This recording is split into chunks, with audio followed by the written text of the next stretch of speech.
Pertanyaannya, apakah Pilpres 2024 kemarin telah dijalankan secara bebas, jujur, dan adil? Izinkan kami menyampaikan jawabnya, tidak. Yang terjadilah sebaliknya.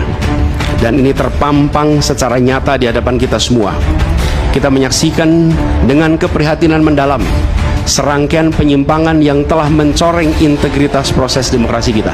Mulai dari awalnya, independensi yang seharusnya menjadi pilar utama dalam penyelenggaraan pemilu telah tergerus akibat intervensi kekuasaan yang tidak seharusnya terjadi. Di antara penyimpangan yang kita saksikan adalah penggunaan institusi negara untuk memenangkan salah satu calon yang secara eksplisit tidak memenuhi kriteria yang ditetapkan. Terdapat pula praktek yang meresahkan di mana aparat daerah mengalami tekanan